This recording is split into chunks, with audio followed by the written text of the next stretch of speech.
Herkese merhaba. 1000 yıl önce Mısır'ın kızıl çöllerinde diri diri toprağa gömülen bir büyücü ve dolunayda vahşi birer kurda dönüşen 12 mürit.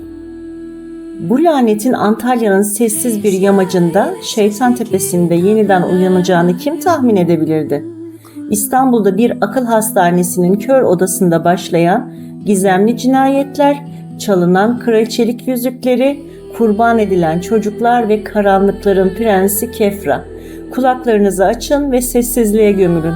Çünkü birazdan dinleyeceğiniz dehşet sadece 1000 yıllık antik bir eserden mi ibaret, yoksa kazalarla lanetlenmiş, kan donduran bir film setinin trajik gerçeği mi?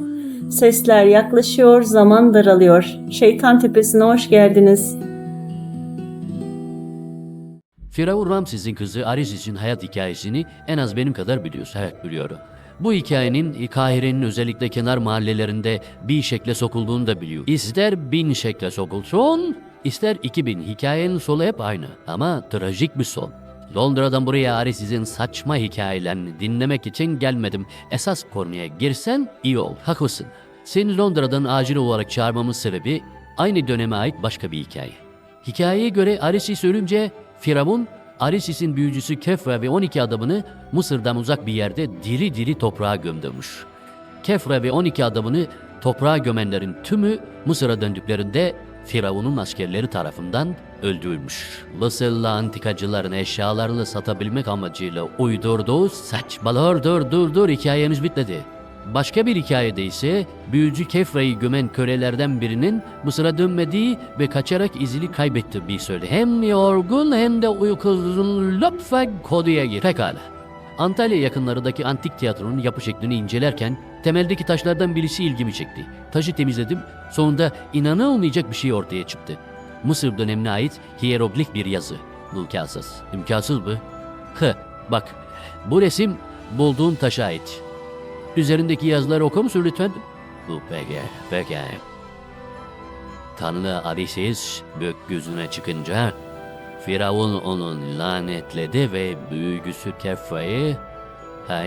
lanetledi ve büyücüsü Kefra'yı. Hepsi bu kadar. Hayır, hepsi bu kadar değil.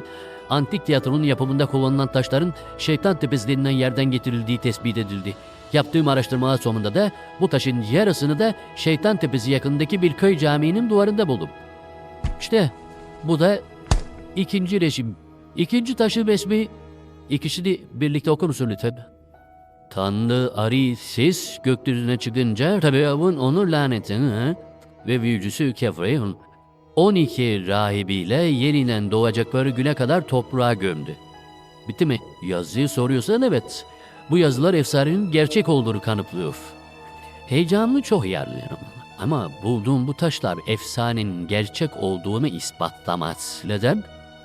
Bunun çeşitli nedenleri var. En önemlisi sadece bir efsane olarak taşa yazılmış olabilir. Olsun, bilmen için efsanenin gerçek olduğunu düşünecek bile Kefra'nın Şeytan Tepesi'nde gömülü olduğunu söyleyebiliriz. Çünkü bu taşların başka bir bölgeden getirilme olasılığı da var.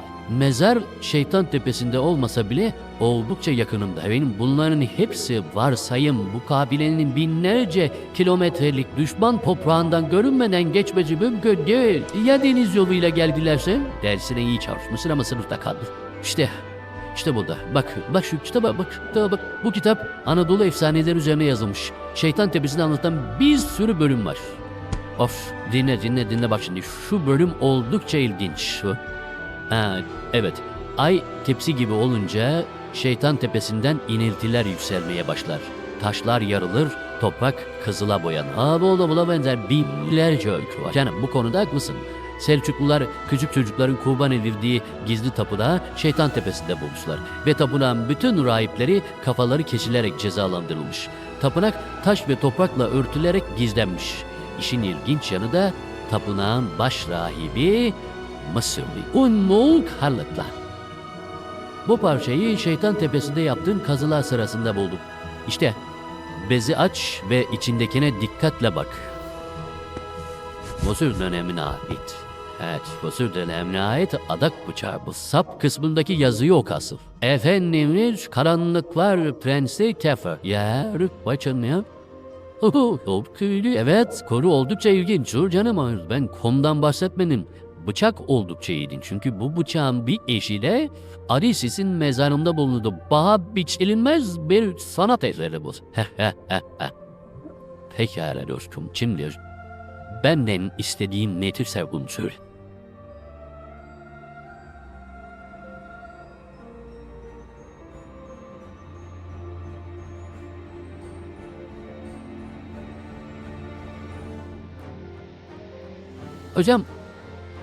Hocam, efendim, size bir şey göstermek istiyorum. Önemli mi? Önemli olabilir.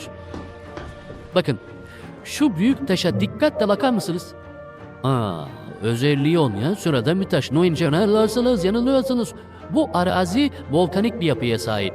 Bu nedenle çevremizde bulunan taşlar da volkanik. Ama bu taş volkanik değil, emin misin? Uzun bir süre jeoloji okudum ve çeşitli araştırmalara katıldım da arkeoloji ve jeoloji. Bir koltukta iki kalp. Evet efendim, evet. Bu taşın başka bir yerden getirildiğine eminim.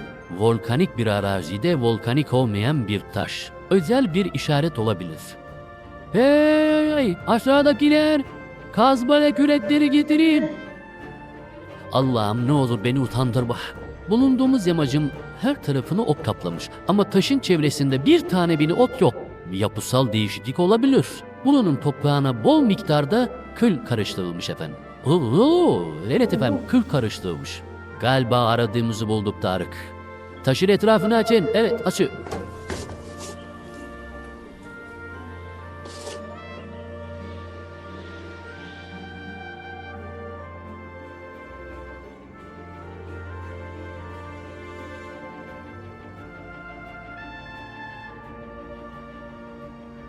Bunu buldum.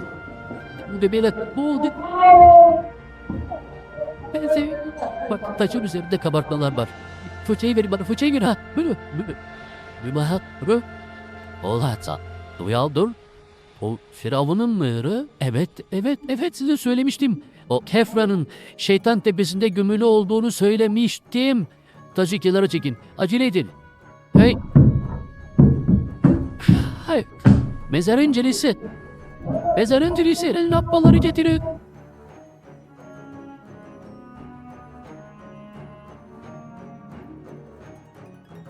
Bastığınız yere dikkat edin. Tuzak olabilir bay canına. Şu figürlere bakın. Muhteşem bir şey. Şaheser. Garip. Vallahi herif olan nedir? Duvardaki figürler, bu tür figürler genellikle Firavun mezarlarında, saray erkan mezarlarında bulunur. Firavun tarafından cezalandırılan hainlerin mezarlarıyla siyah boyalı figürler Kefra'nın adamları tarafından yapılmış olabilir. Peki ama duvardaki yazılar biraz değişik olursa bana hak vereceksin. Hadi. Hayır, okuyorum bir dakika. Ben evrenin efendisi, güneşin oğlu, Mısır'ın hakimi, onları karanlığa mahkum ettim. Gökle toprak birleşinceye kadar yan yana yatacaklar. Bu alışılmamış bir yazı bu. Evet. Ama ölünün yaşamından hiç bahsedilmemiş. Ölünün değil, ölülerin yaşamından hiç bahsedilmemiş. Dikkat edersen yazıda toğul ifadesi var. Olabilir. Kefra'nın 12 adamıyla beraber gömüldüğünü unutma. Karşı duvara bakar mısınız? Tamamen siyah boyan. Neyse burayı daha sonra inceleriz. Şimdi mezar odalarını bulalım. Ne tuzak ne de zamansız ziyaretçiler için tertiba. Normal bir mezar gibi burası. Fazla iyimser olma. İşte salo ve girişteki yazıların açıklaması. 2 ayrı mezar odası. Birisinin girişi hieroglif yazıyla süslenmiş, öteki ise tamamen siyaha boyanmış. Onları uykusuna uyandıranlar cehennemi yaşayacaklar. Evrene kötülük tohumu atacaklar. Davetsiz misafirleri korkutmak için yazılmış gerçek dışı sözler. Biz dönmek istiyoruz. Dönmek bir neden? Asas. Bu mezarların ötekilerden bir farkı yok. Sizinle yaptığımız anlaşma mezarları bulana kadardı. Mezarlar bulunduğuna göre anlaşma da bitti. Paramızı verin. Bir dönmek istiyor. Pekala. Mezar girişleri açıldıktan sonra paranızı alıp gidebilirsiniz. sağlığı rıtmasını bekleyeyim. Ha deli dinleyin. Mezarların girişini açmamıza yardım ederseniz anlaştığımız paranın 2 katını alırsınız. Ya, evet. Alacağınıza emin olabilirsiniz. Tamam, anlaştık. Güzel. Önce mezarın kapısını, sonra da kapıyı açarak efendim gizli kilit mekanizması bulun. Hadi. Bu mezarların kapısı yoktur. Tamamen duvar örülmüş. Evet efendim. Tek parça. Yıkmamız gerekecek. Yok. Yıkarsak yazılara zarar verir. Vasatlarımız yok. Başka çaremiz yok. Ama yazılara zarar vermemeye özen gösteriyoruz. İşçiler siyah duvarı yıksın. Biz de boru. Ya hadi. Herkes iş başına. Böyle.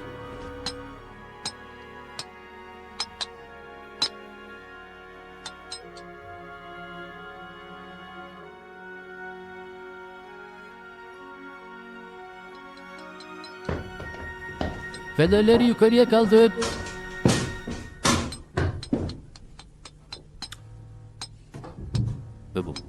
Tabii. Ne heykel ne de mükeharat. Allah Allah. Sadece layık. Tıpsu bir nezamına benziyor burası. Aman. Bu mümkün değil. Ne oldu? Ne oldu? 40 yıl düşünsem aklıma gelmezdi. Çocuklar bu mezar kimin biliyor musunuz? Yok. Hayır. Baş taraftaki yazıyı oku. Zıkkı. Sisira. Ama bu ismi anımsamıyorum. Biz. Devam. Bir dakika. Ayak ucundaki kitabı okuyayım. Evet. O karanlık güçleriyle tüm Mısır halkına utanç getirdi. Onun soyundan gelenler ve gelecek olanlar bu utançla yaşamaya mahkum edildiler. Ben evrenin efendisi, güneşin oğlu, Mısır'ın hakimi, onun adını yasaklıyorum. Allah Allah, hala kim mezar olduğunu anlayamadım. Firavun tarafından lanetlenenlerin adı ters yazılırdı, ters yazılırdı. Sisira Arisis. Evet, Arisis. Bu Arisis'in mezarı ise peki Mısır'da bulunan kimin mezarıydı? Baş ne diyeyim seni? Yok canım, bu mümkün değil. Mısır kraliçeleri öldüğü zaman baş nedimesiyle beraber gömülürdü. Arisis'in mezarında ise sadece bir mumya vardı. Mezarı bulan arkeologlar Nedime'nin kaçarak kurtulduğunu söylediler. Firavun sadece mezara Nedime'yi koyarak tüm Mısır halkını kandırdı. Aslında sadece Mısır halkını değil, arkeologları da kandırdı. Sadece asıl. Hayır dostum, hayır, gerçek. Hepiniz bilirsiniz, Mısır'da ölenler şahsi eşyalarıyla gömülürler. Mısır'daki mezarda Arisis'in bütün şahsi eşyaları bulunmayan tek eşya Arisis'in kraliçelik mührünü taşıyan yüzüktü. İşte Arisis'in kraliçelik mührünü taşıyan yüzük. İnanılmaz bir şey. İnanılmaz. Demek Kefra'nın mezarını ararken Arisis'in mezarını... Evet efendim, Kefra'nın mezarını ararken Arisis'in mezarını bulduk. Hasan Bey, efendim, mezarın girişine ikinci bir duvar örülmüş. Moç ve çekişle delmemiz mümkün değil. Levye ve balyoz kullanın. Emredersiniz.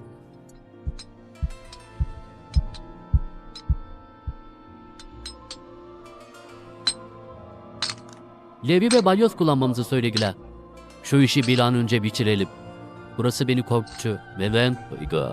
Çevrede yaşayanlar burası için garip şeyler anlatıyorlar. Nasıl şeyler? Şeytanın dağın içinde olduğunu söylüyorlar. Bu nedenle şeytan tepesine ne gelen varmış ne de yaklaşa. Koca karı masalı. Dağın çevresine yığınla köy, yüzlerce işsiz insan varken bizi neden getirdiler? Ben alacağım paraya bakarım.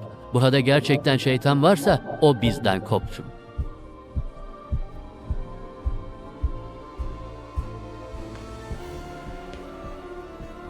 Tamam, çıkmak üzere. Aman dikkat edin. Üzerinize düşmesin. Uçlarından tutun. Yavaş, ayaklarınıza dikkat edin. Çok ağır. Tamam, bırakın. İçerisi zifir gibi karanlık. Lambaları içeriye tutun. Burası çok pis kokuyor. Mis gibi mi kokacaktı? Gevezeliği bırakın. Etraf araştıralım. Mücevher varsa diğerleri gelmeden alırız. Şuraya bakın. Ay canına. Sakin toplantı yapılıyor. Ölülerin toplantısı. 13 kişi. Birisi tahtta, 12'si bağdaş kurmuş yerde oturuyor. Arada asırlar geçmesine rağmen hala çürümemişler. Ölü olduklarını bilmesem yaşadıklarına yemin edeyim. Siz ölüleri seyredin, ben tahtta oturanın boynundaki mücevheri alırlar. Sen onu al, biz de diğerlerini toplayalım. Biraz acele de, diğerleri gelmeden etrafı temizleyelim. Hayatımda bu kadar güzel mücevher görmedim. Gözleri açıldı. Yemin ederim gözleri açıldı. Saçmalama. Oyunundaki mücevheri al, çabuk ol. Yaşıyor. Yemin ederim yaşıyor. Sana saçmalama dedim. Aman Allah'ım. Hepsi ayağa kalktı. Ölüler dirildi. Canlı seven kaçtı. Canlı seven kaçtı.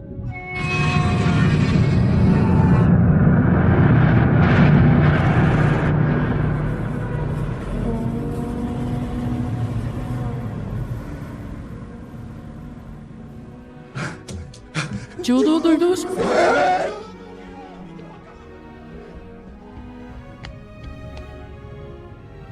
Allah kahretsin. Medali girişine dinamit koymuşlar. Yama işçilerde dinamit yoktu. Dinamit yoksa bu patlayattıydı. Ah. Ah. Toz bulutundan çıkana bakın. Bu da kim? Kefra.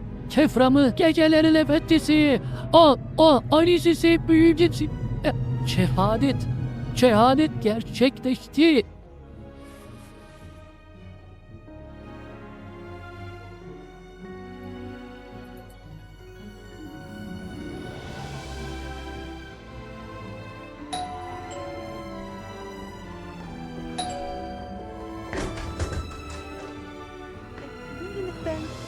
Sizi rahatsız ettiğim için özür dilerim. Arkeolog Hasan Uçkar'ın evini arıyor. Hasan Bey burada oturuyor ama kendileri evde değil. Ne zaman geleceği hakkında bir bilginiz var mı? Hayır efendim. Babam yaklaşık 6 ay önce uzak bir yerde kazı yapmak için evden ayrıldı. Ne zaman döneceği hakkında açıklama yapmadı. Özür dilerim, kendimi tanıtmayı unuttum. Adım Murat Kartal. Akıl ve Sinir Hastalıkları Hastanesi'nde doktor olarak görev yapıyorum. Meral Uçkar, Arkeolog Hasan Bey'in kızıyım. Tanıştığımıza sevindim. Belki siz bana yardımcı olabilirsiniz. Tabii içeri buyurun. Teşekkür ederim. Çay içer misiniz? Zahmet etmeyin. Hemen konuya girmek istiyorum. Sizi dinliyorum. 4 ay önce Antalya'dan bilincini yitirmiş bir hasta getirdiler. Kim olduğunu hatırlamıyordu. Söyledikleri ise bize göre anlamsız şeylerdi. Babanızın adını da bu anlamsız sözleri sırasında öğrendik. Ya adresini? Ne? Adresini üniversiteden öğrendim. Acaba anlamsız dediğiniz şeyler nelerdi? Bunları hatırlamam mümkün değil. Ama bir kelimeyi devamlı şekilde söylüyor. Hangi kelimeyi? kelime? Kefra. Kefra. Anlamsız bir kelime. Ama onun için özel bir anlamı olabilir. Onu buldukları zaman elinde bu yüzük varmış. İlk defa görüyorum. Bu da hastanın resmi. İyi çekildiğini söyleyemem. Bu resim babamın öğrencisi Cemil Yaprak'a ait. O da babanla beraber kazıya gitmişti. Nerede kazı yaptıklarını biliyor musunuz? Hayır ama bunu öğrenebiliriz. Nasıl? Benimle gelin. Babam dağlık birisidir ama bilgisayar sayesinde notlarını düzgün tutuyor. 1-2 saniye sonra istediğimiz her şeyi öğreniriz. İnşallah. Notlara girmemiz imkansız. Neden? Giriş şifresini değiştirmiş. Giriş şifresini devamlı değiştirir mi? Hayır, ilk defa. Ağlıyor. Bunun nedeni başkalarının öğrenmesini istemediği bilgiler olabilir.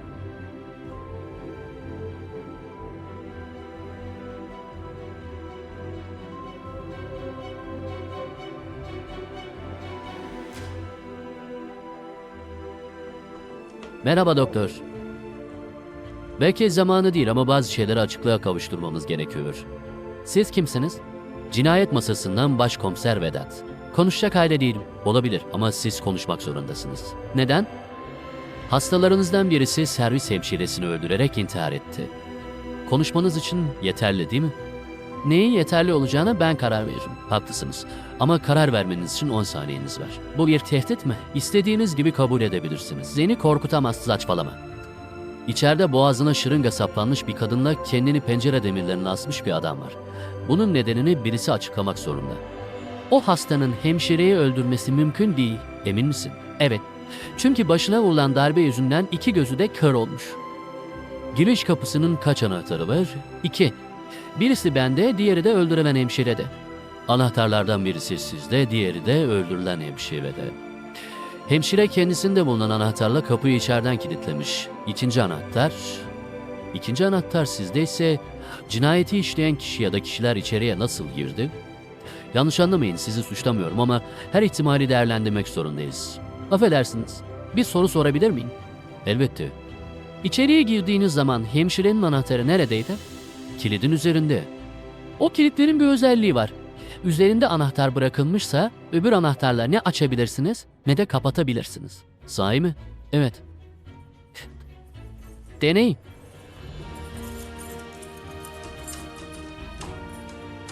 Evet. Doğru söylemişsiniz. Gidebilir miyim? Evet. Anahtarları unuttunuz. Sizde kalsın.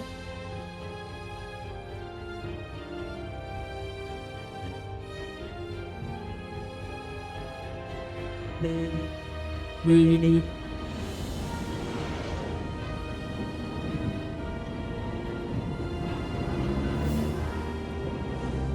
Cemil'le hemşirenin öldürülmesi her şeyi karıştırdı. Bu karışıklığı çözebilmemiz için babanızı bulmamız gerekiyor. Umarım buluruz. Bilgisayarın giriş şifresini çözerseniz babanızın nerede olduğunu öğreniriz.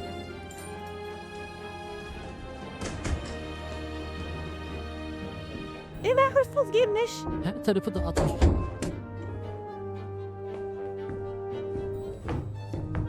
Aa, çekmecedeki mücevherleri almamışlar. Gümüş takımlar da yerinde. Hırsız girdiğini sanmıyorum. Galiba arama yapmışlar. Polis mi? Bir.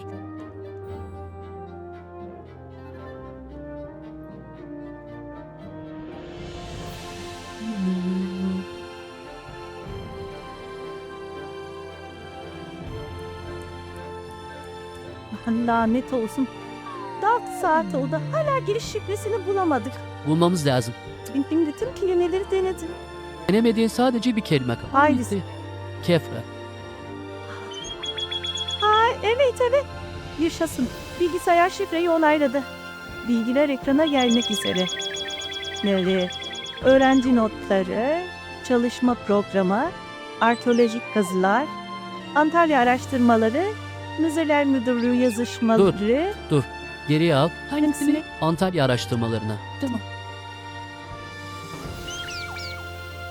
Antalya'daki çalışmalarım sırasında arkeoloji dünyasını yerinden oynatacak çok önemli bilgiler buldum. Ama bazı arkeologlar hala buna inanmak istemiyorlar. Bulduğum taş yazmalar, Arisis'in büyücüsü Kefra'nın Antalya yakınlarındaki Şeytan Tepesi'nde gömülü olduğunu gösteriyordu. Kefra'ya ait mezarın Mısır'daki kazılarda bulunmamış olması da taş yazmalardaki bilgileri doğruluyor. Kefra'nın mezarını bularak bunu ispat edeceğim. Burada taş yazmalarla ilgili resimler olacaktı. Baksana. Evet, yanılmamışım. Bunların ne olduğunu söyleyecek birisini tanıyorum. Hemen gidelim.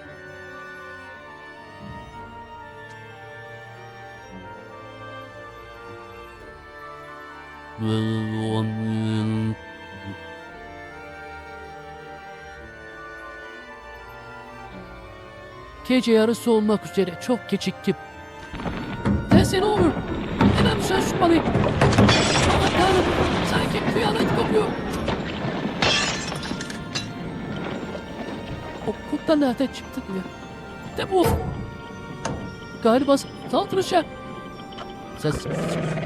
Lanet hayvan. Hala peşimi bırakmadı. Kapının önündeki bu garip kılıklı adam da kim? Sen de kimsin? Gecelerin efendisi. Burada ne arıyorsun seni? Ne istiyorsun? Ben kimseden bir şey istemem. Sadece alırım. Allah'ın belası. Gel de al bakalım. Koşacı galip kalma.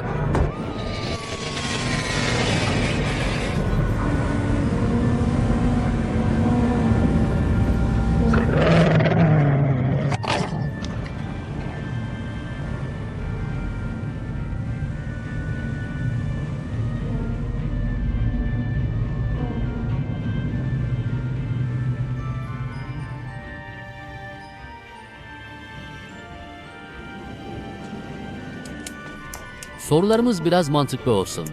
Kurt adam sadece masallarda var. Merhaba doktor, ne güzel tesadüf. Merhaba. Gezintiye mi çıktınız? Hayır. Kütüphanede birisiyle görüşecektik. Gecenin bu saatinde. Evet. Profesör Yakup genellikle bu saatlerde kütüphanede bulunuyormuş. Profesörün bu saatlerde kütüphanede bulunduğunu size kim söyledi? Ben söyledim. Siz de kimsiniz? Meral Utkar. Soyadınız sanki bir yerden hatırlıyorum. Arkeolog Sanatkar'ın kızıyım. Babanızın adını çok duydum. Profesöre neden geldiğinizi sorabilir miyim? Elbette. Arkeolojik kazı hakkında bilgi alacaktık. Bilgi alabileceğinizi sanmıyorum. Neden? Yaklaşık 1 saat önce profesör öldürülmüş. Öldürmüş. Henüz bilmiyoruz. İnsan da olabilir, hayvan da. Anlayamadım. Vücudu tamamen parçalanmış. Korkunç bir son. Evet. Onu neyin parçaladığını ancak otopsiden sonra öğrenebileceğiz. Efendi. İçimden bir ses tekrar karşılaşacağımızı söylüyor. Hayret. Motor çalışmaya başladı. Araba geliyordu.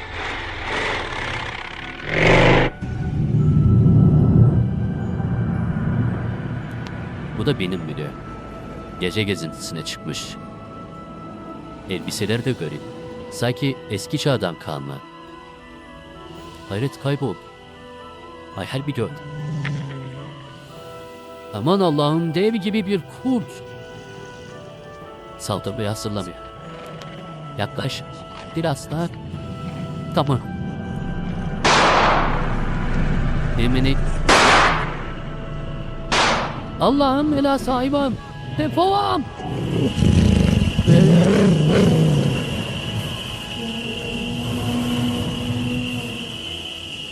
Lanet hayvan hala peşimde. Caddeye çıkabilirsem kurtulurum.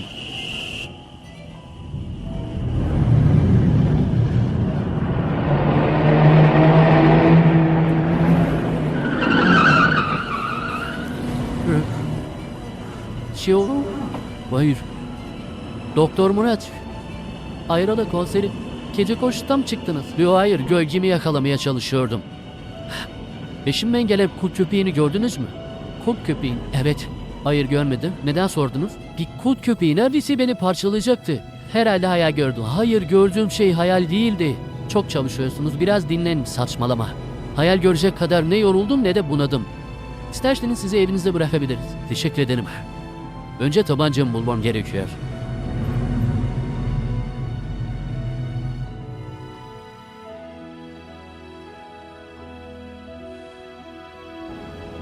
İyi geceler Meral Hanım. İyi geceler. Her nedense umulmadık yerlerde karşılaşıyoruz. Evet. Komiserim, yardımınıza ihtiyacımız var. Hangi kodada? Meral Hanım'ın babası kayıp. Siz yardım ederseniz belki bulabiliriz. Babanız ne zaman kayboldu? Tam olarak bilmiyorum. 6 ay önce arkeolojik kazı için ayrıldı. Ama hala dönmedi. Babanız çocuk değil, döneceğine eminim. Çocuk olmadığını ben de biliyorum. Ama babam bile aramayı hiç ihmal etmezdi. Kazı yerini biliyor musunuz? Yok, kazı yeri Benim- değil. İşiniz zor. Elimizde bazı belgeler var.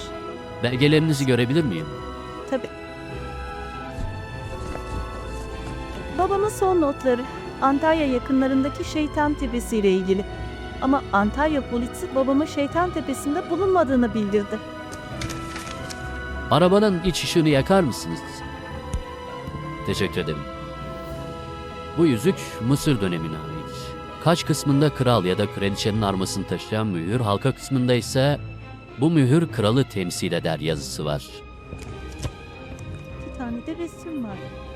Bu resimlerdeki yazılarla yüzüğün üzerindeki yazılar aynı karakterde. Tanrı Harisis gökyüzüne çıkınca Firavun onu lanetledi ve büyücüsü Kefra'yı 12 rahibiyle yeniden doğacakları güne kadar toprağa gördü. Bizimle alay mı ediyorsunuz? Hayır. Ben Güzel Sanatlar Akademisi Arkeoloji bölümü mezunuyum. Uzmanlığımı da Mısır uygarlıkları üzerine yaptım. Ama mezar kazmaktan hoşlanmadığım için polis oldum. İlginç bir karar. Bu bıçağın da ilginizi çekeceğine eminim. Adak bıçağı.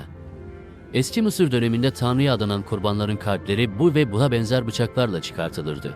Değişik bir kurban şekli. Evet, efsaneye göre Kefra denilen şeytan küçük çocukların kalplerini çıkartarak Arisis'e ikram ediyor. Hayır. Allah shit. Anlattıklarım efsaneye dayanıyor. Bunların tamamen doğru olduğunu hiç kimse söyleyemez. Dün gazete okudunuz mu?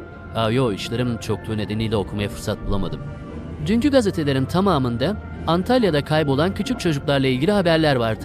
Sadece Antalya'da değil, her yerde çocuklar kayboluyor. Antalya'da kaybolan çocukların bir özelliği var. Yaşları 5 ile 10 arasında değişen 12 çocuk 2 günde kaybolmuş. Elinizdeki belgelerle kaybolan çocuklar arasındaki bağı açıklar mısınız? Biraz düşünün. Kefre efsanede bahsedildiği gibi yeniden doğma gücüne sahipse ve bunu da başardıysa kurban edilecek çocuklara ihtiyaç var. Saçma. Belki. Ama dünyada çözümleyemediğimiz ve saçma diye nitelendirdiğimiz binlerce olay var. Efsane diye açıkladığınız Kefre olayı da bunlardan birisi de olabilir. Mesela sizi kovalayan kurt köpeği. Sizi kovaladığını söylediniz ama biz onu görmedik. Sizi görünce kaçmış olabilir. Profesör Yakup'un parçalanarak öldürüldüğünü söylediniz. Sizi kovalayan kurt köpeğiyle profesörü parçalayan aynı köpek olamaz mı? Boş bir varsayım. Ben öyle düşünmüyorum. Kefra bizi engellemeye çalışıyor. Bu bir tahmin mi? Hayır. Öldürülen ve öldürülmek istenenlere dikkat edecek olursak bunun tahmin olmadığını anlarsınız. Hala anlayamadım. Cebil Aktun'u oynattıktan sonra İstanbul'a getirildi. Elinde Mısır dönemine ait olduğunu söylediğiniz izip vardı. Cemil öldürüldü. Biz bu konu hakkında Profesör Yakup'tan bilgi almaya giderken o da öldürüldü. Sizi engellemeye çalışıyorsa neden sizi değil de başkalarını öldürüyor? Ya, Meral haklı. Tahminime göre 3. hedefi sizdiniz. Ama bizim ortaya çıkmamız işini engelledi. Hayal dünyanız oldukça geniş. Üçünüzün de ortak bir özelliği var. Üçünüz de arkeologsunuz. Ve üçünüz de Mısır uygarlıkları üzerine tez hazırlamıştınız. Başka bir arkeoloğa gitmeye karar verirsek onun da öldürüleceğine eminim. Galiba bu adam aklımızdan geçenleri okuyor. Saçmalamayın. Saçmalamıyoruz. Bana göre saçmalıyorsunuz. Bir köpek tarafından kovalandım diye size inanmamı beklemeyin. İnanmak zorundasınız. Size inanmam için daha kuvvetli delilleriniz olması gerekiyor. Komiserim, kartımı alın. Belki fikrinizi değiştirirsiniz. İyi geceler.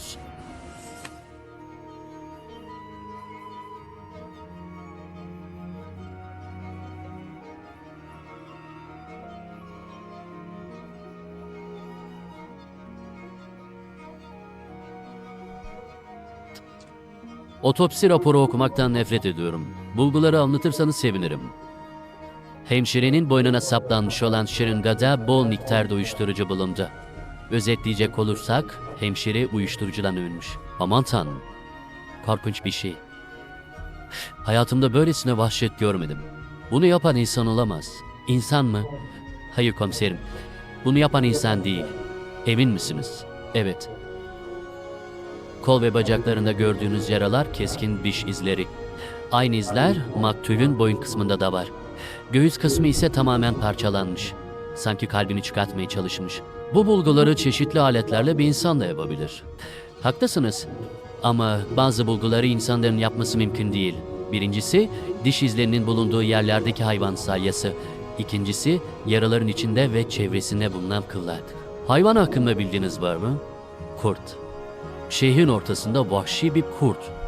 Söylediklerine kendin inanıyor musun? Kurdun şehrin ortasına nasıl geldiğini bilmiyorum. Ama bildiğim ve emin olduğum tek şey Profesör Yakup vahşi bir kurt tarafından öldürülmüş.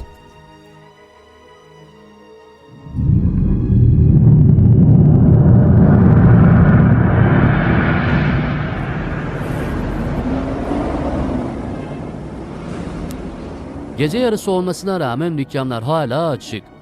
Dün gece sokakta gördüğüm garip bir adam. Kayboldu. Sanki yer yarıldı içine girdi.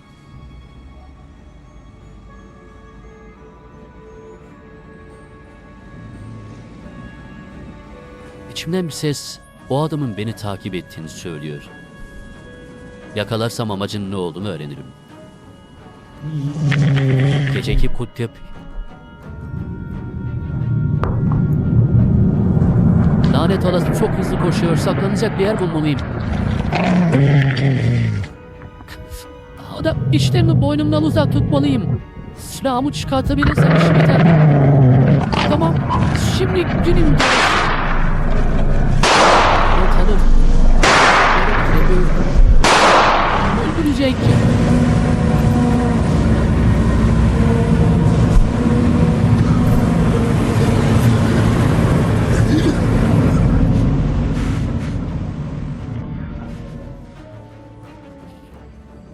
Buradaki muska elimde kalmasaydı eğer gördüğümü yemin edebilirdim.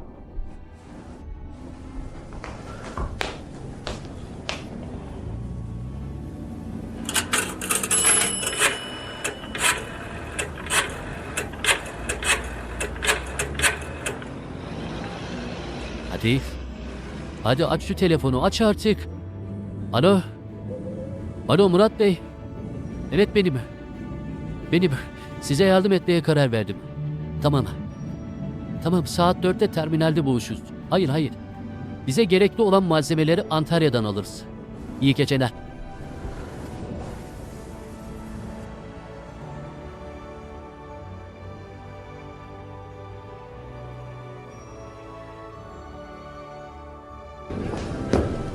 Taksi bulamadım. Taksi dolu. Evet taksi dolu ama Şeytan Tepesi'ne gidecek taksi yok. Neden? Nedeni oldukça basit. Korku. Nasıl gideceğimiz hakkında bilgisi olan var mı? Hayır. Affedersiniz. İstemeden konuşmalarınızı duydum. Size yardım edebilirim.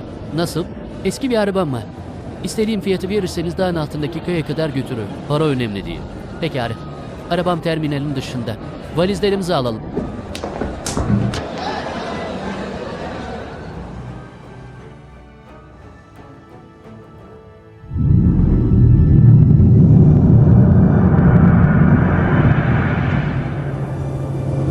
Hareketlerinizden Antalyalı olmadığınız anlaşılıyor. Antalyalı olsaydınız taksilerin Şeytan Tepesi'ne gitmediğini bilirdiniz. Antalyalı değiliz. Tatile mi çıktınız? Hayır, bir arkeolog grubunu aramaya geldik. Kaybolan grubu mu? Evet. Bulabileceğinizi sanmıyorum. Neden? Bugüne kadar Şeytan Tepesi'nde bir sürü insan kayboldu ama hiçbiri bulunamadı. Polis araştırma yapmadı mı? Dağı karış karış aradılar. Aramalar sırasında özel aletler de kullandılar. Sonuç? Hiçbir şey bulamadılar. Ya çocuklar? Kaybolan çocuklar mı? Evet. Her şey yaklaşık bir ay önce başladı. Kış olmadığı halde köye kurtlar saldırdı. O saldırının olduğu gece 4 tane çocuk kayboldu. Kurtlar parçalamış olsaydı izlerim olunurdu. Bizim köydeki olaydan bir gün sonra kurtların dağın batı tarafındaki köye de saldırdığını duyduk. Kaybolan var mı? Evet, 3 tane çocuk. Oldukça garip. Garip olan sadece çocukların kaybolması değil. Tüm gece dağın zirvesinde büyük bir ateş vardı. Belki köylüler yakmıştır. Efsaneler nedeniyle çevre köylerden hiç kimse o tepeye çıkmaya cesaret edemez. Kaybolan arkeologlar hakkında başka bilginiz var mı? Biraz. Kamp yerleri dağın kuzey tarafındaki derenin yanında. Çadırları ve diğer aletleri de hala duruyor. Eşyaları polisler almadı. Hayır. Çadırların tuttuğunu söyledin. Kamp yerini sen gördün mü? Onları arayan ekibin kılavuzu beğendim. Kampta ilginizi çeken bir şey gördünüz mü? Hayır. Her şey yerli yerindeydi. Hatta tencerelerdeki yemekler bile duruyordu. Köyde otel var mı? Yok. Nerede kalacağız? Biz de kalabilirsiniz. Yeterli ücreti öderse. Elbette. Ödeyeceğimiz ücrete yemekler dahil mi? Fazla yememek üzere, evet. Affedersiniz, galiba adınızı sormayı unuttum. Daha önemli değil, adım Serkan. Tanıştığımıza sevindim. Benim adım Vedat. Murat. Hanımefendi de Meral. Siz polissiniz. Herhalde Murat Bey de doktor. Güzel bir tahmin, nasıl anladınız? Sizin belinizde silah var, kabzası dışarıdan görünüyor. Sadece polislerle mi silah? O herkes de silah olabilir ama polislerden başkası peş peşe soru sormaz. Murat Bey'in doktor olduğumu nasıl anladınız? Dinleme aletinde. Dinleme aletinden mi? Evet. Çünkü hala boynunuzda duruyor. Çok dikkatlisin.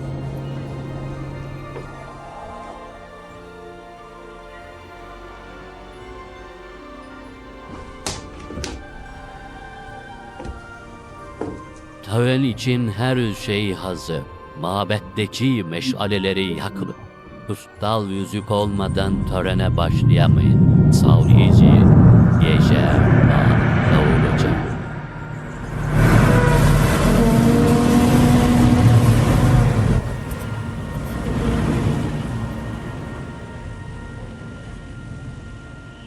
Çetin, emredin komiserim. Çevreyi kontrol edin.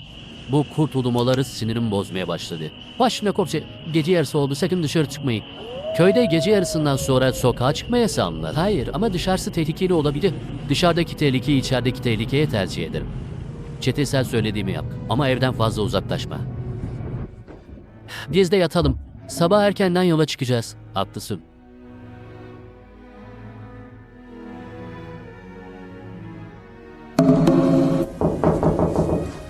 Efendim? Kalktınız mı? Evet, girebilirsiniz. Günaydın. Rahat uyuyabildiniz mi? Evet. Hazırsanız gidelim. Bu saatte mi? Güneş iyice yükselmeden kamp yerinde olmalıyız. Kahvaltı etmeydi. Kahvaltınızı kamp yerinde yaparsınız. Çantalarınızı alın. Allah kahretsin. Ne oldu? Adak bıçağını da Arisa senin yüzüğünü almıştır. Serkan, sabaha karşı dışarıya çıktığını duydum. Beni uyandırmak için geldi. O almadıysa kim aldı? Meral Hanım, siz yatarken pencere açık mıydı? Tam olarak emin değilim. Komiserim, efendim. Akşam dışarı çıktığım zaman binanın tüm camlarını kontrol ettim. Hepsi kapalıydı.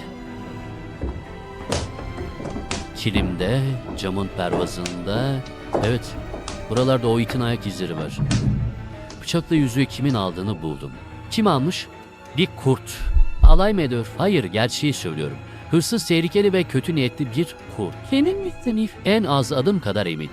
Giderim, yolda her şeyi anlatırım.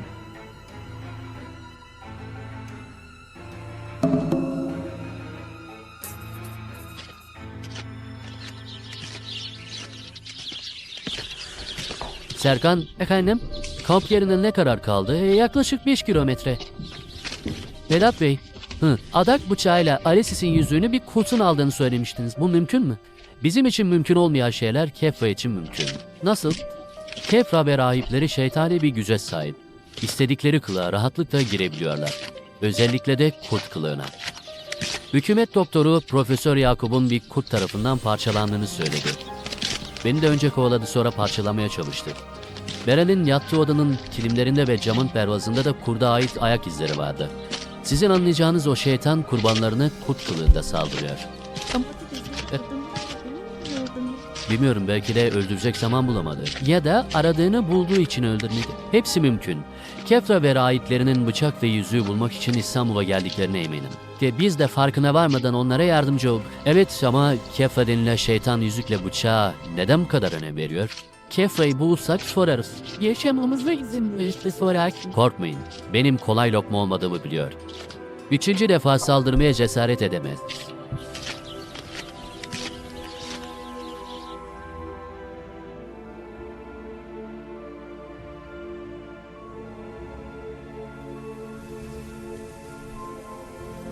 Lahdi'nin kapağını açayım.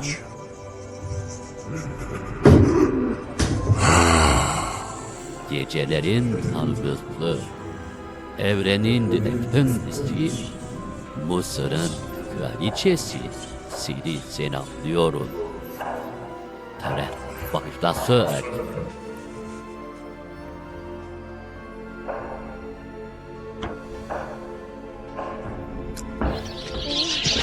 Adım atacak halim kalmadı. Benim de. Hayatımda bu kadar yorulduğumu hatırlamıyorum. Yaşlı kadınlar gibi sızlanmayın. Ayaklarım şişti, dinlenmek istiyordum. 5 dakikalık yolumuz kaldı. Kampa ulaşınca bol bol dinlenirsiniz.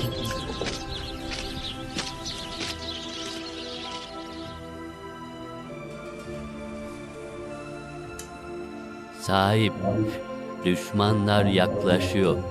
Bırak yaklaşsınlar. Tehlikeli olabilirler. Girişi bulamadıkları sürede tehlikeli olamazlar. Ya bulurlarsa buna imkan yok. Ay gökyüzüne yükselince tören sona erecek ve onlar kutsal mabedimizin ilk kurbanı olacaklar.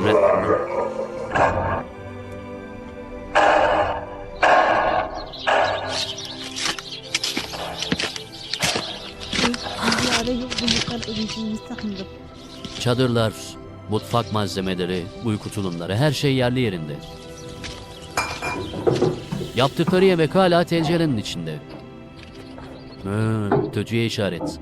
Gerçeği öğrenebilmemiz için onları muhakkak bulmalıyız. Haklısın. Aramaya başlasak iyi olacak. Malzemeleri alın.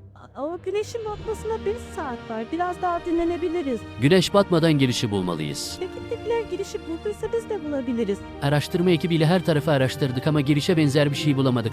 Onları başka yerde aramalıyız. Kamptaki eşyalar olduğu gibi duruyor. Başka yere gitseler de eşyaları da beraber götürürlerdi. Çevreye dağılın ve bulduğunuz her kovuğu dikkatle inceleyin.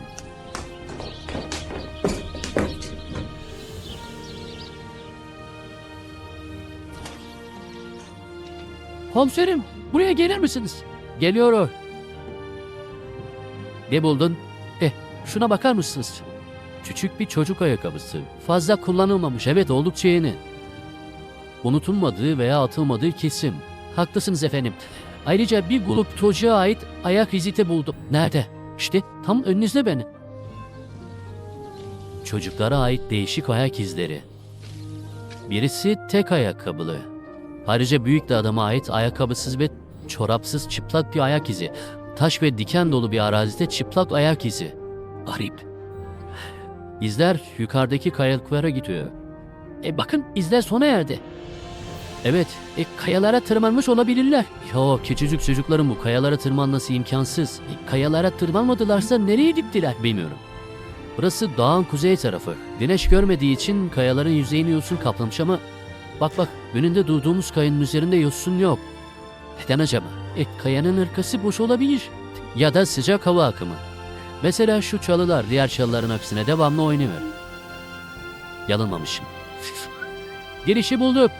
Malzemeleri alıp yukarıya girelim.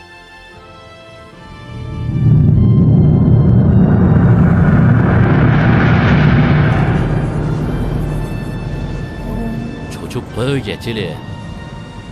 Sahip, düşmanlarımızın burada olduğunu hissediyor. Çabuk hareket etmeliyiz. Görhem bitene kadar bunlar buraya gelemez. Söylediklerim için beni affedin. Sadece uyarmak istemiştim. Tepedeki cehennem ateşini yakın ve Tanrı Aris için doğumu tüm evrene buyur. Emredersiniz davullar çalsın. Çocukları kurban taşlarda bağlayın.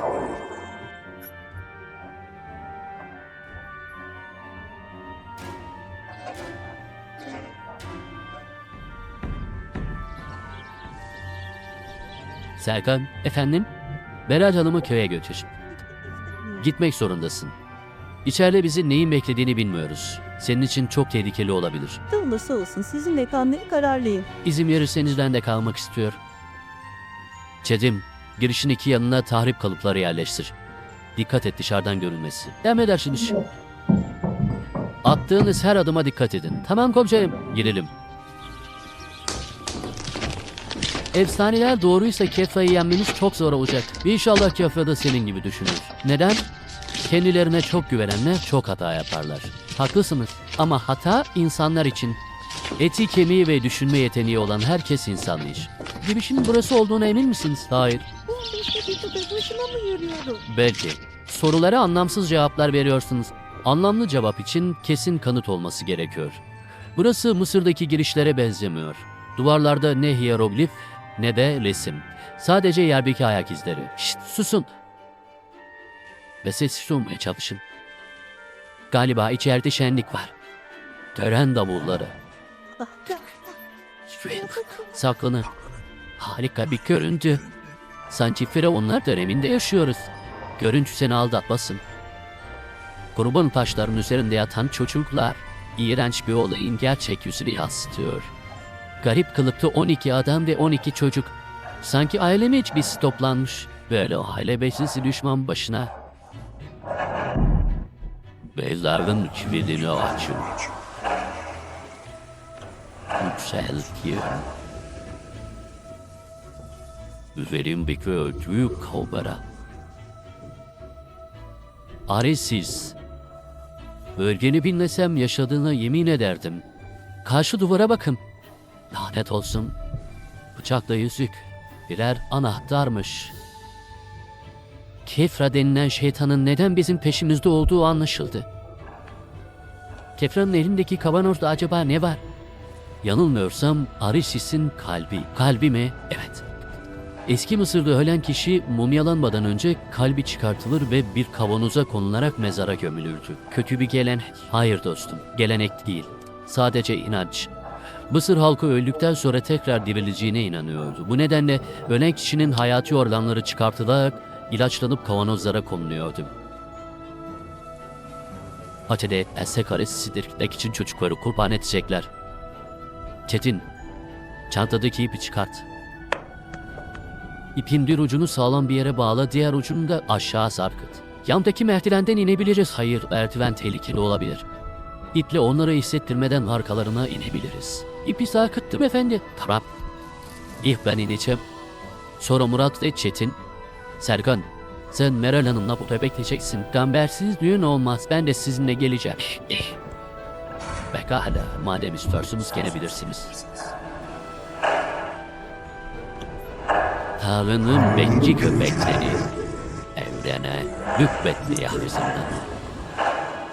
Sizleri toprağa gömenleri cezalandırmanız için Tanrı size güç verecek.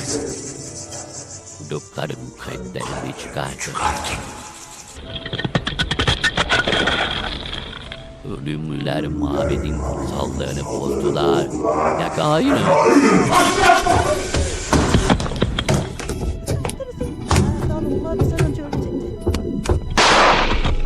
İnanılmaz şey.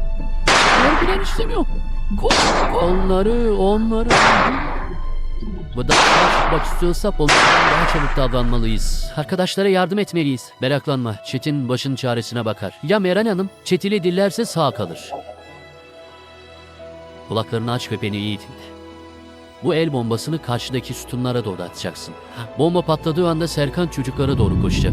Ben de Kefa'ya. Serkan çocuklara ulaştığı anda ikinci bombayı ters tarafa atacaksın.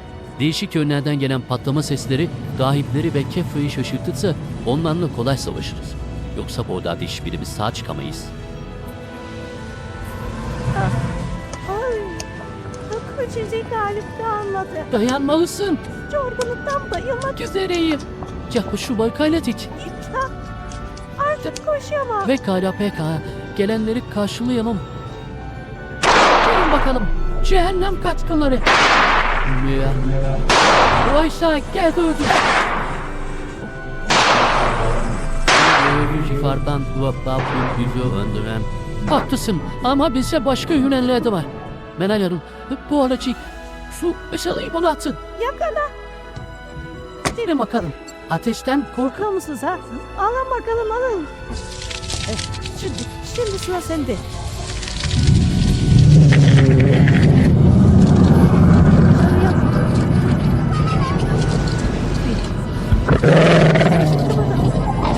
Geçini yapın.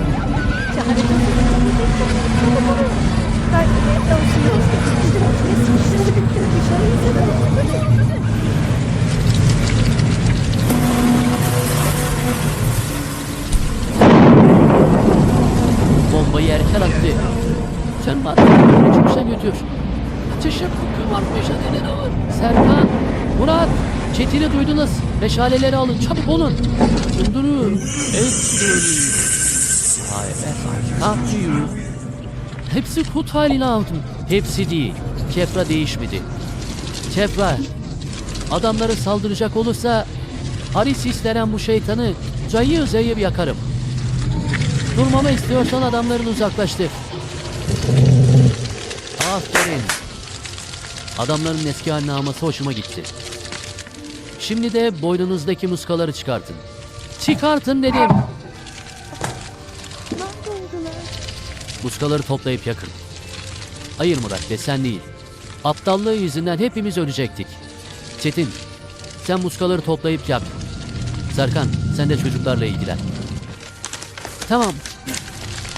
Ötekilerle git. Ya sen beni düşünme. Bu cehennem kaçkını ile görünecek bir hesabım var. Baş başa kaldık. Boynundaki kolyeyi çıkar ve bana doğru at. Ellerini de sakın oynatma. Ve önce bir yerine cehennemin hakimi, Tanrı Arizis'in kölesi, seni öldüreceğim, beni hiç kimse öldüremez. Öldür bırak. Kendine fazla güvenme. Önce uyuyan güzel, sonra sen.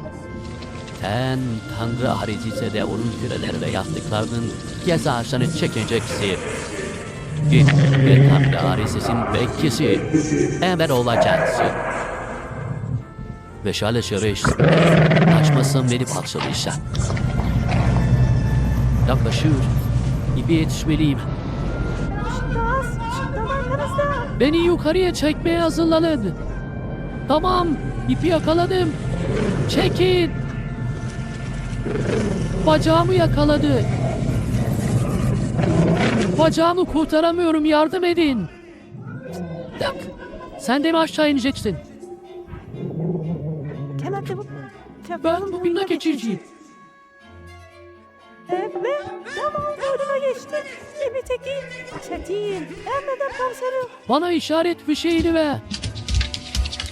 Aşağı Yakaladım. Çok sevdiğin cehennem ateşini kucaklamaya hazırlan.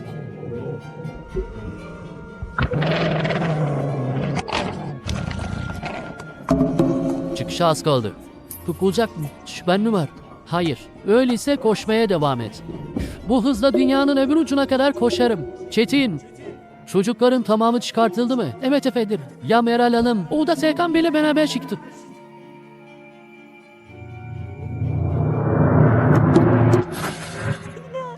İnşallah kefeyi arkalarından getirmiyorlardır. Ha, tişöleye çıktık.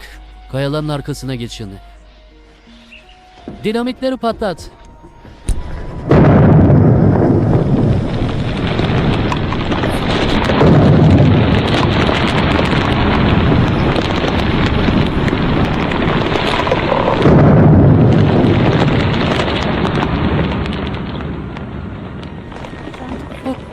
Kabustan uyandım. Kabustan uyanmadık. Kabusu yaşadık. Hala gördüklerimin gerçek olduğuna inanamıyorum. Cebimdeki kolye yaşadıklarımızın gerçek olduğunu ispatlıyor. Meral Hanım, bu kolye sizin. Bir anı olarak saklayın ama sakın boynunuza takmayın. Teşekkür ederim. Gidelim. Da öldü mü? Öldüğünü sanıyorum ama hala yaşıyorsa tonlarca taş ve toprağın altından bir daha çıkamaz. Kamera stop! Selami! Buyurun efendim. Bu sahneyi tekrar çekmek istiyorum. Kamerayı karşıdaki büyük kayanın üzerine yerleştir. Sahneyi ikinci defa çekmemiz olanak ses. Neden? Kameradaki pin bitti. Yenisini takın. Başka filminiz kalmadı. Saçmalama be. Saçmalamıyorum. Film sandığının kapağını açık bırakmışlar. Elimizdeki filmlerin hepsi yanmış. Lanet olsun. Bu filme başladığımızdan beri bütün işlerimiz ters gitti. Uğursuz film. Uğursuz mu? Evet. Yazarı ve senaristi araba çarptı. Oyunculardan ikisinin ayağı kırıldı. Birisinin üzerine dekor yıkıldı. Işıkçı elektrik çarptı. Benimse arabam devrildi. Aptalca bir düşünce. Dikkatli olmayan herkesin başına aynı kazalar gelebilir. Her şeyi toparlayayım. 2 saat sonra hareket edeceğiz. Önünüzde çukur var.